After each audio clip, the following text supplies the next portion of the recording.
അപ്പയ്യ ദീക്ഷിതർ എന്ന് പറഞ്ഞ ഒരാളുണ്ടായിരുന്നു. അദ്ദേഹം മഹാഭക്തനായിരുന്നു. അദ്ദേഹം ഒരിക്കൽ ഗംഗാസ്നാനത്തിന് പോയി, കാശിയിൽ ഗംഗാസ്നാനത്തിന് പോയി. ആ സമയത്ത് അദ്ദേഹത്തിൻ്റെ കയ്യിൽ ഒരു ചെമ്പ് പാത്രമുണ്ട്. കാരണം ഗംഗയിൽ ജലം എടുത്തിട്ട് മഹാദേവന് അഭിഷേകം ചെയ്യണം. അതിന് വേണ്ടിയിട്ട് അദ്ദേഹം ഒരു ചെമ്പ് പാത്രം, തമല എന്ന് പറയും, പര്യമൊന്ത, അങ്ങനെ ആ പേര് പറയും അതിന്. അപ്പോൾ അത് അവിടെ കാശിയിലാണെങ്കിൽ ഒരുപാട് കള്ളന്മാരുണ്ട്, ഒരുപാട് മോഷ്ടാക്കളുണ്ട്. അപ്പോൾ ഇത് താൻ ഈ പാത്രം ഗംഗയുടെ തീരത്ത് വെച്ചിട്ട് കുളിക്കാനായിട്ട് ഇറങ്ങിക്കഴിഞ്ഞാൽ വല്ലവരും വന്ന് മോഷ്ടിച്ചു കൊണ്ടുപോകും. അപ്പോൾ അത് മോഷ്ടിച്ചു കൊണ്ടുപോകാതിരിക്കാൻ വേണ്ടിയിട്ട് അദ്ദേഹം അവിടെ ആ ഗംഗയുടെ തീരത്ത് മണൽ ഒന്ന് മാറ്റിയിട്ട് അതിൻ്റെ അടിയിൽ അത് കുഴിച്ചിട്ടു.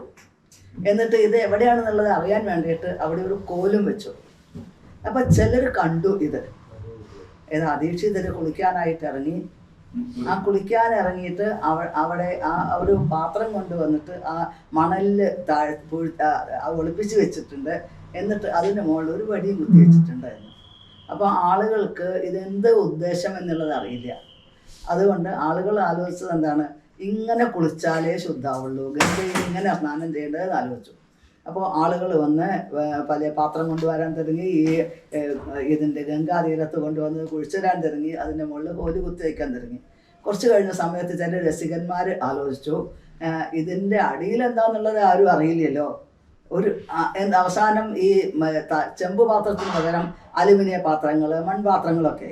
അതിനുശേഷം ആലോചിച്ചു, ഇതിൻ്റെ അടിയിൽ വല്ലവരും കുഴിച്ച് നോക്കില്ലല്ലോ, അതുകൊണ്ട് അതിൽ ഒരു വടി മാത്രം മതിയെന്നായി. അപ്പോൾ ഇദ്ദേഹം ഈ അപ്പയ്യ ദീക്ഷിതർ സ്നാനം കഴിഞ്ഞ് വന്നപ്പോഴേക്ക് അവിടെ ആ ഗംഗാതീരം മുഴുവൻ വടികൾ. അതാണ് ഗതാനുഗതികോ ലോക നഷ്ടമേ താമ്രഭാജനം എന്ന്.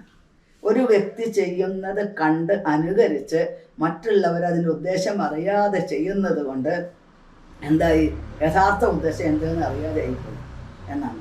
ഇതേപോലെയാണ് ആത്മീയമായ ഭാഗവതം ദാമോദര മാസം നമ്മൾ കാണുന്നുണ്ട്.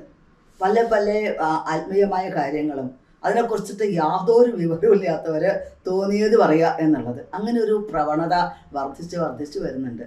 അപ്പോൾ ആദ്യം തന്നെ ആ ആചാര്യന്മാരുടെ അനുഗ്രഹത്തോട് കൂടിയിട്ട് വേണം.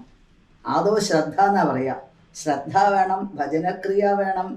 അതോടുകൂടി അങ്ങനെ ആ ഗുരുജനങ്ങളുടെ അനുഗ്രഹത്തോടു കൂടി ഭഗവാനെ ഭജിച്ചു കഴിഞ്ഞാൽ അതിന് അനർത്ഥ നിവൃത്തി വരും. പിന്നെ നിഷ്ഠ എന്നുള്ളത് വരും.